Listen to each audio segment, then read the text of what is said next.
What's happening, y'all? My name is Jay. I'm from New Jersey, and I'm here to talk about HEVA Clinic. My first time going after months and months of nerve-wracking research. I finally decided to go with HEVA. Some people call it HEVA. I don't think that sounds right.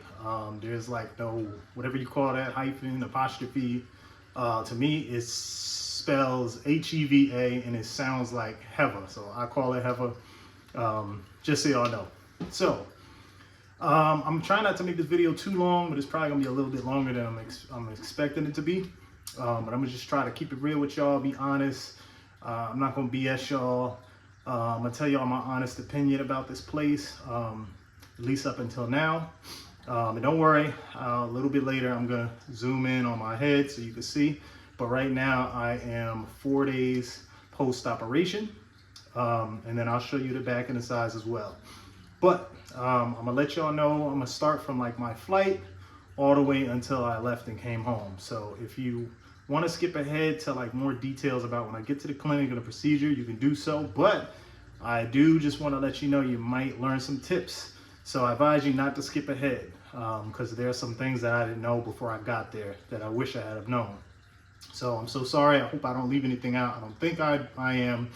But if I do, and if there's anything I didn't mention, just hit them comments, and I promise I will get back to as many of you as I can. Now let's get to it. I flew with Turkish Airlines. Did not like the airline. The hospitality is very good. The plane is extremely clean. It's a very large plane. I flew economy. I always fly economy because, you know, I'm usually on a budget, so I don't really care for business class or first class, anything anyway. So I flew economy. Maybe that's a difference. Why? I better tell you, the seats are extremely like tight. It's like literally no room. You gotta almost argue with using the armrest with whoever's next to you. So I hated that. The leather seats were extremely uncomfortable to me. Literally my ass was hurting like the whole 9.5 hour flight. Yeah, it's a 9.5 hour flight from New Jersey. And literally I had to keep getting up, taking breaks, standing up, stretching. I already have a back problem. I got a disc herniation though, so that makes it worse. So I got up and down, you know, quite a few times. What I didn't like as well was the Wi-Fi does not work on Turkish Airlines, y'all. I don't know if it was just for me, but when I flew there and coming back, Wi-Fi did not work. I did connect. They have complimentary Wi-Fi depending on if you're a Miles and Smiles member. Did not work for me. I don't know what the problem was. I asked them, hey, is it working? They said it's supposed to be working. It was not working the whole trip when I was trying, going and coming back. I did not like the fact that when I went there on the flight, excuse me, the smell of baby crap. I was just hoping I didn't sit anywhere near a baby. Thank goodness I didn't sit right next to anybody who had a newborn or whatever, a small baby, because the smell of baby crap just literally makes me vomit. I'm sorry, that's just me. I'm very squeamish with baby crap. I don't know how people can just become immune to that. It just literally makes me want to vomit. So I can't sit next to nobody who has a smelly baby. So in my opinion, I think these airlines need to force these parents to change their baby's diapers when it smells like that, because it's very annoying and it is an inconvenience. Like, you know, who wants to sit there a 9.5 hour flight smelling baby crap? Not me, you know. Thank goodness it just lingered kind of like on and off. It wasn't too bad, but I just try to ignore it. So let's see what else. The food on the flight, to me, in my opinion, it tasted like crap. I guess that was my first taste of Turkish cuisine. I did not like it. They gave me some kind of meat. It was very dry. Some vegetables I didn't really care for. They give me some bread. I ate most of the bread. They give you like these tiny cups. I'm not lying, y'all. They're like literally this big and this round. Like, I don't understand it. So I had to ask for like a cup of soda, like 5 times straight, to try to turn it into like a 20 ounce, whatever. And then what else? Other than that, the flight was long as hell. I couldn't sleep. because of these uncomfortness, you know, of the chair and then sitting up. And no matter what I did, I was leaning this way, leaning that way, trying to lean the seat back, keep it forward, put the pillow they give you, I put it under my butt. Did not help. Tried to put the cover that they gave me under my butt. Did not help. It was just like my butt was on fire the whole time down there. So finally, skipped the flight.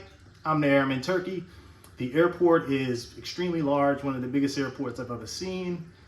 Let's see. It took me literally, I guess, like 15, 20 minutes literally to walk all the way down the walkway until you get to the escalator to go down the baggage claim. It took almost 20 minutes. Can't make this up.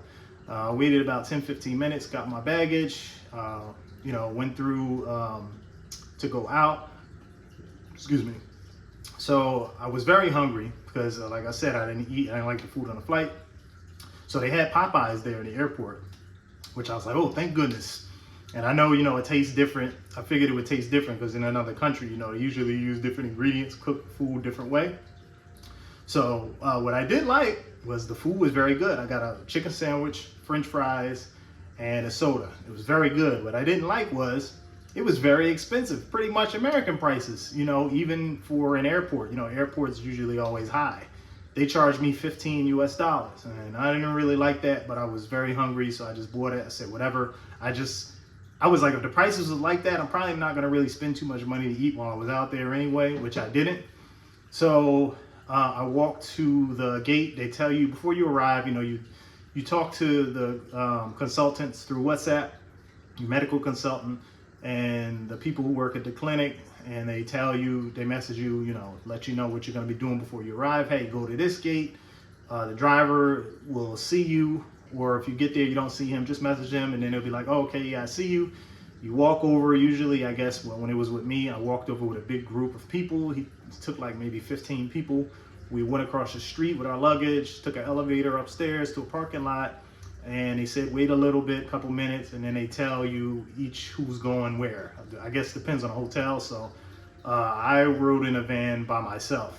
I saw other people get in a van, like 4 at a time, 7 at a time, like I said, depending on the hotel. So, hotel I stayed at was called Livingston, Livinton. Get there. First of all, the vans they pick you up in there, they're very nice. They look like very, you know, like luxurious. The lighting inside is really nice. You could change the lighting.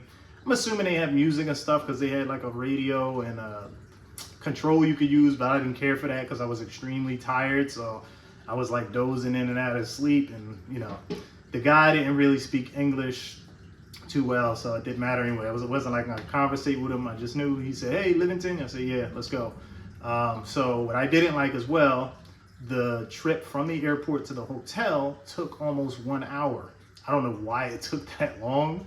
I know there was traffic. There was a lot of traffic, but I didn't know that this hotel would be that far from the airport. So that was something that was very disappointed. I was disappointed in. And once again, because I was so tired. So by the time I got there, checked in the front desk, it was cool. They gave me the card key. I was on the 5th floor. So I took an elevator, went up, went to the room. Let me tell y'all, the room in this hotel is extremely small, y'all. It's literally like half the size of a studio apartment, if you want to say that. However, it is extremely clean. It's a very nice room. The bed is very comfortable. It has a window you can open. What I didn't like though is that the heat was on, so it was very warm in the room. I'm the type of person that's always hot, so I can't sleep in heat or be awake or do anything when it's too hot. I felt like it was too hot. They have a thermostat on the wall. I kept trying to like adjust it. Couldn't, you know, get the fan to work or get the air conditioner to work. You know, I got the fan to come on, it looks like, but it just wasn't working. It took me like maybe 5 tries until finally I kept going up with a chair, touching the vent to see if cold air was coming out because warm air kept coming out. But eventually I did, but then 20 minutes later, it's like the heat came back on, so I got pissed off, went and just turned the thermostat off completely. And then the windows are very big in there, so I just opened it and you could pull it out like halfway and just get air from outside. So that's what I did.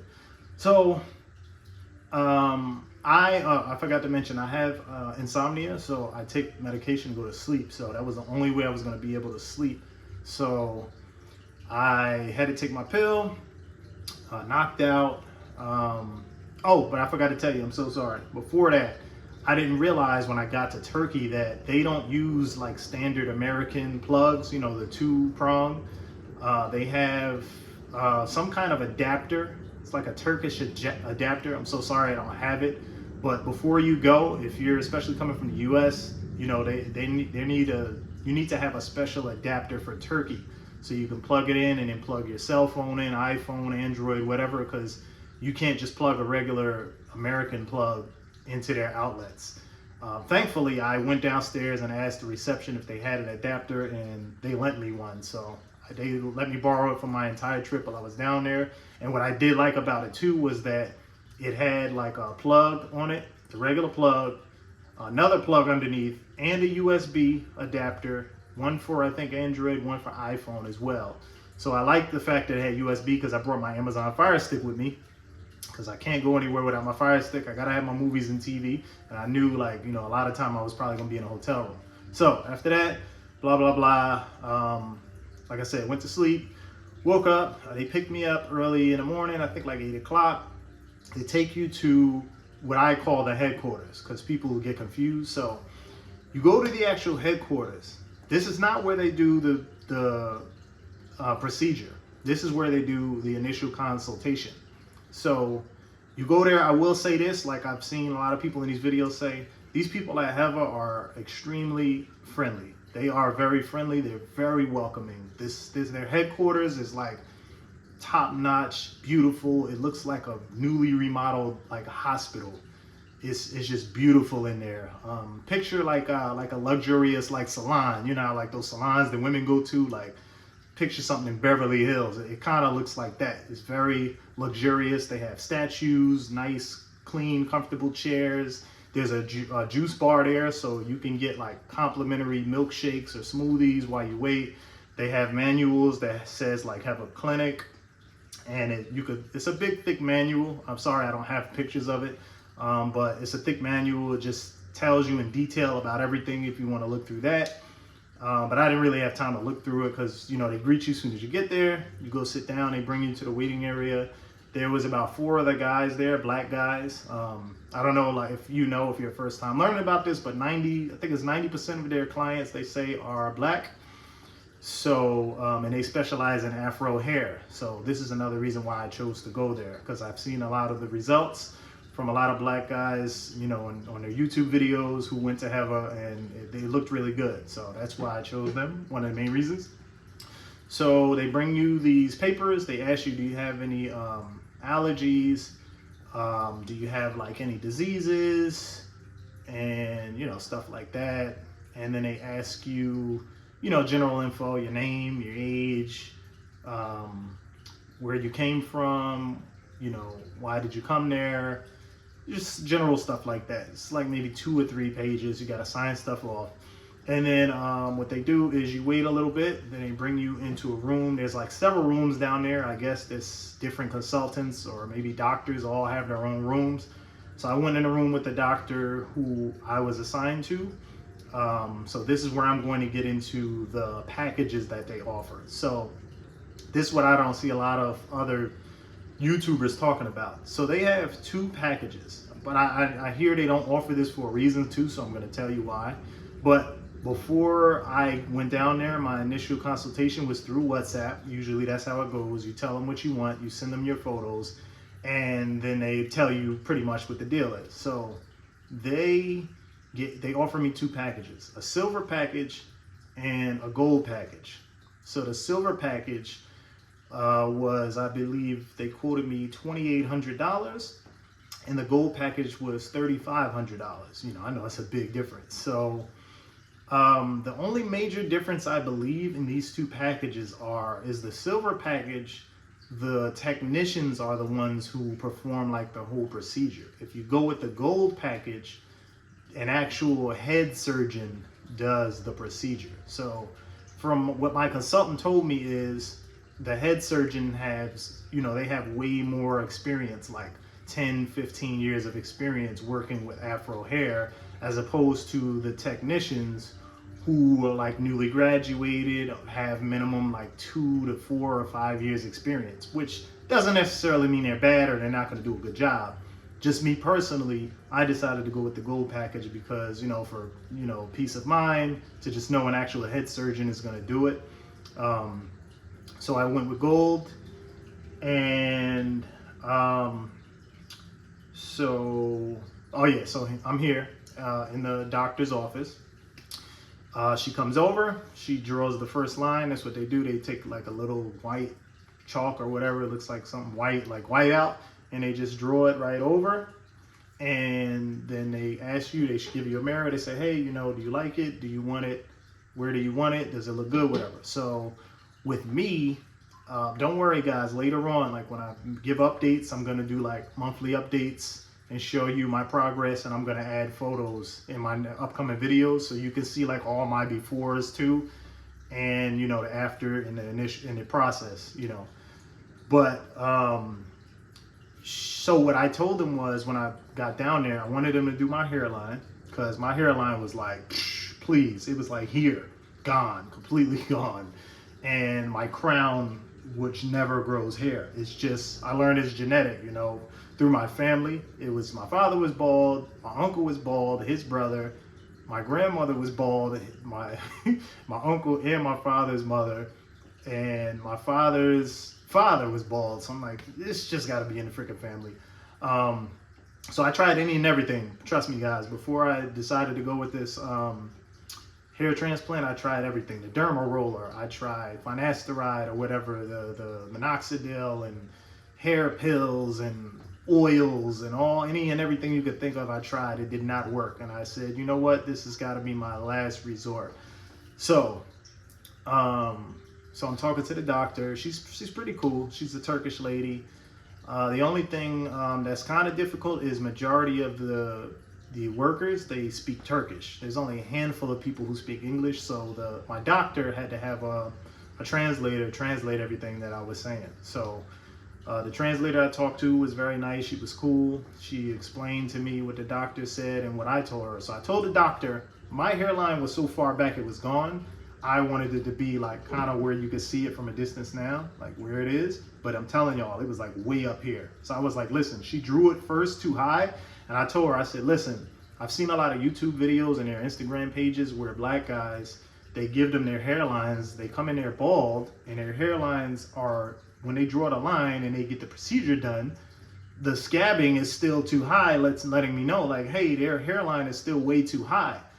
That's the question I kept trying to ask when I watched videos. I'm like, why are these guys going here that are bald? You don't want to be bald no more. You're getting a procedure done and you're still looking bald afterwards. Like, nah, that's not going to happen with me. I'm spending thousands of dollars, bro. They're going to get this right. So I made sure, I said, look, you got to draw that hairline lower. I need my hairline to be lower and normal. So, because that's one thing I've always been very extremely insecure about is my hairline. I started losing it at the age of 24, and just it gradually just got progressively worse over the years, to the point I was wearing wave caps, hats, and I'm just telling y'all, I wouldn't go anywhere without wearing a wave cap or a hat. I would never take it off. I would never let nobody see any of my hair. I would only take it off when I came home. And I literally got jobs that allowed me to wear hats most of the time. That's how big of a problem it was for me. And I know I'm getting a little off track, but just to let y'all know, you know, because, you know, a lot of people don't talk about this. Like, you get it, you know, you understand. Like, guys, you know, a lot of, you know, guys who lose their hair, they're balding, receding, or it just looks like they're completely bald. You know, majority of us had, you know, grew up, you know, being insecure about it and, you know, bullied about it. You know, people always make fun of bald guys, and, you know, you hear a lot of women say that, oh man, I don't like bald guys. And there's plenty of surveys that tell you too that like 90 and 95% of women prefer a man with a full set of hair than a bald guy. So that's just facts. So that's not the main reason why I was insecure. You know, of course I care, you know, somewhat about what women think, but I just care about what people think in general. You know what I'm saying? I just hated it. It got to the point where I started receding so much, and I started just to be so angry and mad, knowing that there was nothing I could do about it. I even tried to shave it all off. I tried it, and I just knew it. I was like, I'm not gonna look right. I went, when I decided to do it, went to the barber, paid him. He did it halfway through. When I was looking in the mirror, I was like, fuck. I knew I wasn't gonna like it, man. I was so angry. As soon as I left, put the hat right back on until it kind of somewhat grew back in. But I knew the look wasn't for me, you know, like a lot of people tell me, hey, I don't have a weird shaped head. I don't think I do either. I do think my head is kind of big though. But I just don't think I have that look. You know, I feel like I'm an attractive guy, I have an attractive face, but the bald head still doesn't work out for me. It wouldn't matter if I worked out and got bigger and cut it off. Like, no, that's not for me. I'm very envious of guys who look cool bald, because there's a lot of guys who look cool bald and they just get away with it. And I'm just like, damn, like, man, I wish I could do that. Like, it'll be so much easier. Just keep it all off, had a beard, and, you know, just be cool. But never worked for me. So, sorry. Let me get back to the story. So, I'm in the office. She fixes it, draws it to where it is now. But I will tell you this. One thing which really made me angry while I was down there was the fact that what I was quoted, the 3,500 through WhatsApp, they seen all my photos. I told them exactly what I wanted. My hairline to be lower in a certain area, and it was supposed to do the crown of my head. So when I'm in the office, the doctor tells me that I don't have enough density in the back of my hair, but the back of my head, the donor area, to do my crown and my hairline where I want it.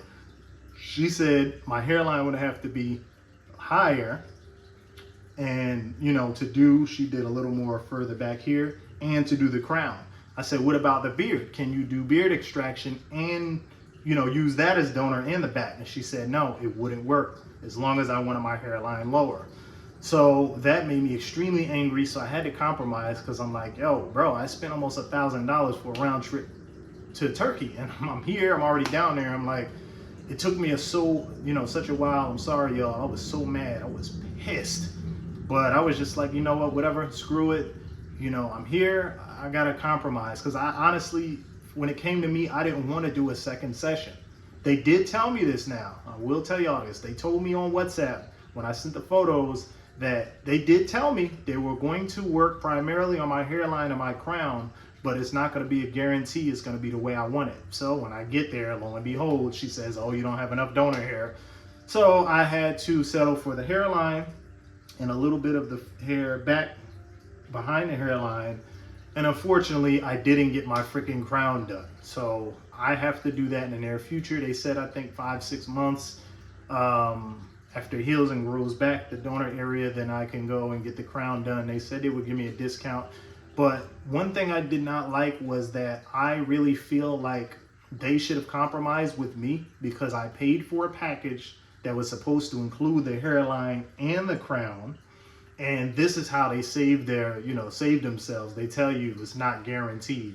That's how they get you. They say it's not guaranteed, but I just think is crap. You know, I'm not saying they're lying or shady, but I just don't like that. I think that was wrong. I think they should have gave me a discount and took some money off, since they did not do my crown. All they did was the hairline and a little bit of this hair back. So just make sure, guys, before y'all go down there, when you're talking through WhatsApp, when you're sending your photos, whenever you're asking for, make sure, double check, say, listen, can you do this? Can you do this? And if they tell you there's like, oh, we can do this, but there's no guarantee, if they throw that no guarantee in there, then chances are when you get down there, they're probably going to tell you the same thing they told me, that you don't have enough donor area to do whatever you're trying to get. I'm just throwing that out there so you don't get surprised and become extremely angry. Just be prepared to know that you may have to do a second session. So anyway, fast forward all that crap. She drew the line. It looked fine. Then when you're in there, you sign off that you acknowledge, hey, we discussed what you wanted. You said you were happy where the line is and what we're going to do. You acknowledge that, sign off a bunch of paperwork, and then they take you to another room, which is like 2 doors down. They have professional photographers in front of a backdrop. I think it says HEVA. They take pictures of you with the lines on your head or whatever, behind wherever you're getting a transplant. And then what happened from there? So then when I left there, They take you back into the waiting room, and I was just talking to like some of the guys there. There was a lot of people there. There was like at least 10 black guys and I think like 1 black girl. And I asked them, I was like, how many transplants do y'all do? Because there's a lot of people here, and you know, per day. And they said they can do like 15, 30 a day. And I'm just like, wow, they have that many doctors? But apparently so. I guess it's a combination of doctors and technicians. So I waited maybe 10, 15 minutes. They pick you up. They say, hey, go upstairs. Your driver's outside. The driver, you get in. And then they drive you to now the actual clinic, which is literally like maybe 10 doors down. It's literally right down the street. So you get out, you go in there. Same thing. You meet with some doctors. And then you have to, I don't know if a lot of y'all know, but you have to get tested for HIV to cover them, you know, to make sure that, you know, they can't get sick. So if you know that you have HIV, AIDS, I can't say this for a sure thing, but I'm pretty sure I could say that they're probably not going to move forward with the procedure. I don't think they will do transplants with someone who has HIV, AIDS. So just make sure if you know that you have it, just make sure that you ask them that through WhatsApp. Hey, can you still do this procedure if I have this? So they tested me for HIV and I was clean. And then they bring doctors in. They tell you what they're going to do. The main doctor comes in. Hi, I'm doctor, you know, my lady doctor from the headquarters. She came, said what they were going to do. I didn't like that they didn't really explain to the technicians, or the technicians themselves didn't really explain what they were going to do. Just like little stuff. They say, hey, you know, we're going to give you anesthesia. And mind you, this is another thing a lot of people don't talk about. Now, here you go. The sedation. So HEVA has a sedation option, which you could pay an extra $300 for, which is supposed to feel nothing. Now, I know the reviews were kind of up and down, mixed as far as pain levels with the anesthetic. So I know a lot of people on Reddit and, you know, other social media was like, hey man, it was so painful, 9 out of 10. You know, when I was there, I heard a couple guys screaming in the other room. They say it's the needles when they're giving the anesthesia. Kind of feels like a hornet sting or wasp. Yeah, hornet sting. And that sounds painful. So they said they got to do that like 25, 30 times, and it lasts like 5 minutes. Some guys say, oh, it was a 3 out of 10. Some say they don't feel it at all. Some say it hurt a little bit and they just grab the chair and they just squeeze and they're like kind of clenching. That's how bad it hurts. But I have a high threshold for pain now, because as y'all can see, I'm pretty tatted up. I have like full sleeves. I have a lot of tattoos. And I'm used to, you know, needles. Tattoos are very painful, but I've gotten like way better over the years. The more I've become like kind of more immune to the pain. But I still, even after they say, hey, it's kind of like a sting, it's just like, I don't know if that's similar to like getting a tattoo. So I didn't really know, but I was like, regardless, I wasn't in the mood to get any pain. I know the rare people that I saw online on Reddit that said they got sedation said they felt absolutely nothing. So I chose to get sedation. So they came in, they said, hey, we're going to give you sedation first. They put the needle in your arm, they sedate you, then they give you the anesthesia. So glad I got sedation, because guess what? Sedation, nothing. When they started putting the anesthesia, absolutely nothing. I felt no pain whatsoever. All through the anesthesia and all through the entire procedure, which mine took about 7 to 8 hours, I believe. It felt like a lifetime. It felt like about 12 hours.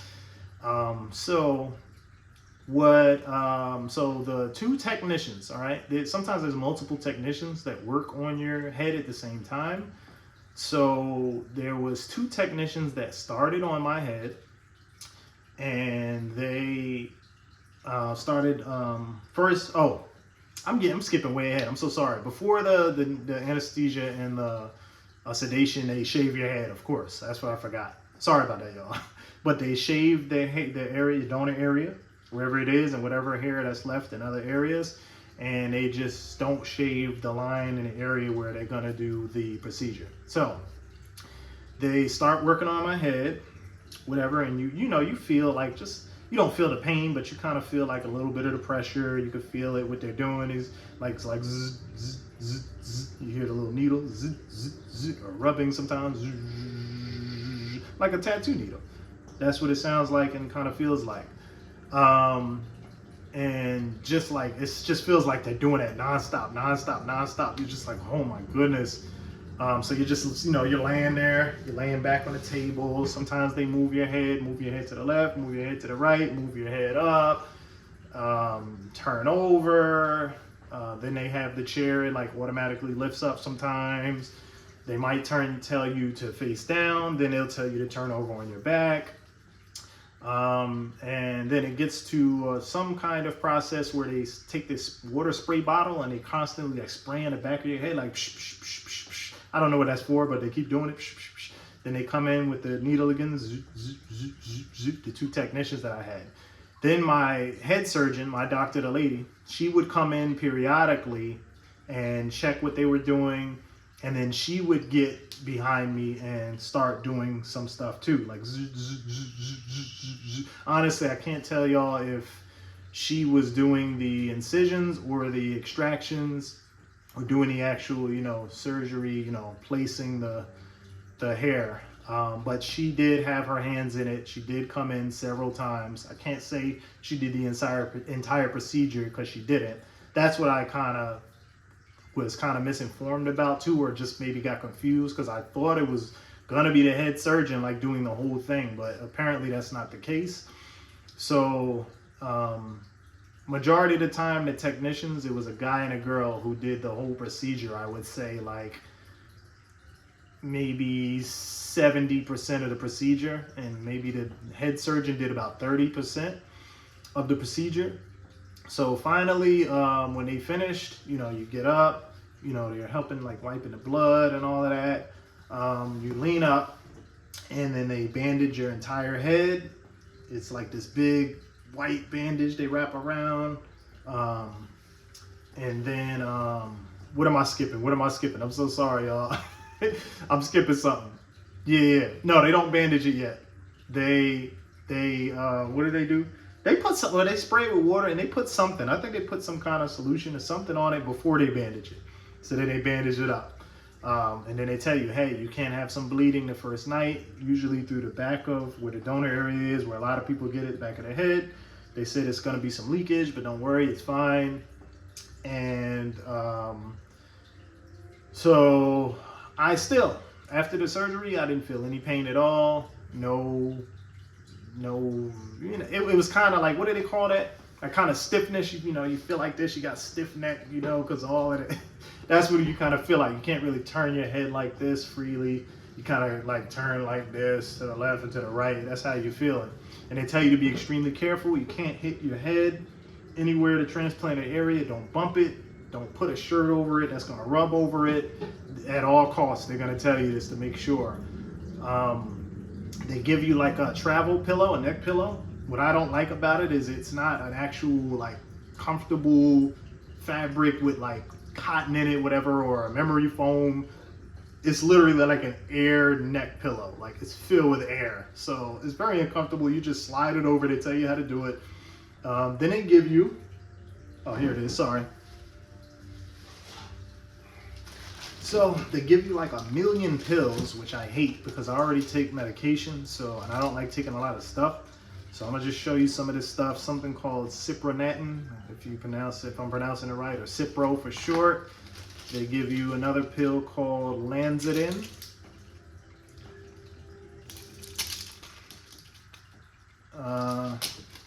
They give you something else called Prednol.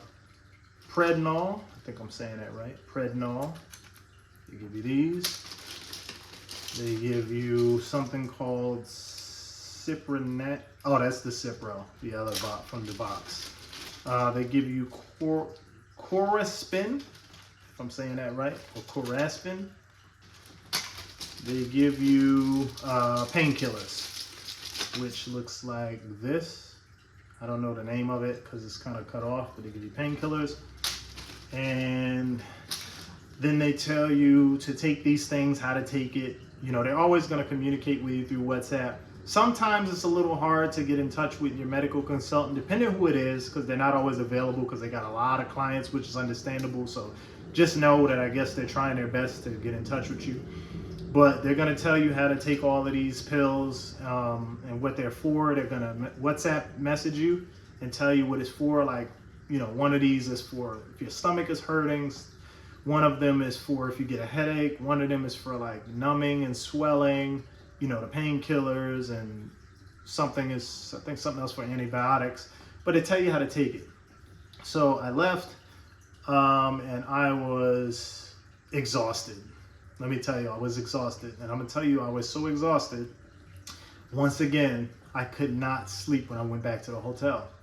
I just could not sleep.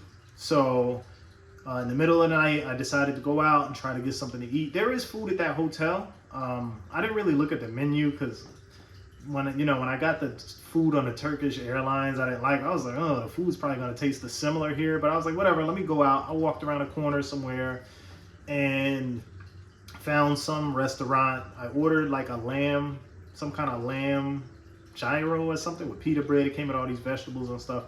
I told him I didn't really care for the vegetables. I'm not big on like mixed vegetables. You know, when they throw it all together, I'm picky. I like my vegetables one at a time, depending on what it is I'm eating. So I was like, hey, I'm good with this pita bread and this lamb. That's it. I don't need nothing else. It's got lettuce in it already, and I think it had tomatoes in it.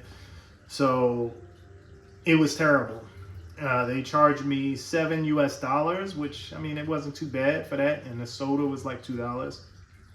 But it was just really tough. It was not tender at all. It wasn't that hot. And I was just so hungry, so sorry. But I just ate it. So I was like, whatever, F it. So I left. I walked around a little bit, not too much, because, you know, I got a big bandage on my head and it's kind of sore. A little bit, not like pain. I just mean, you know, it's a little numb and sore. So I went back to the hotel. All night again, I was up with that stupid neck pillow, laying like this. They say, oh, you gotta sit up in a position like this with pillows behind you and avoid the transplanted area. You can't lay on it, you know, obviously. But, you know, it's the neck. My neck is so stiff and that pillow is just so uncomfortable. I'm just like this, like, oh my goodness, turning this way, trying to turn on the left slightly, trying to turn on the right slightly. It's literally like a living nightmare. Like, I took my sleeping medicine, it still wouldn't put me to sleep. That's how painful my neck, I was getting pain in my neck because I couldn't get comfortable. And, you know, like I said, I got a back problem, so my back was hurting at the same time, making it worse. So I was literally up all night again, guys. So mad. In the morning, I had breakfast at the hotel. Remember, it's the Livinton. Livinton I stayed at. I did not like breakfast at all either. They had a lot, like tons of bread. I guess Turkish people eat a lot of bread. They had a lot of rolls and pastries and regular bread and wheat bread and white bread. It was just like a bread buffet.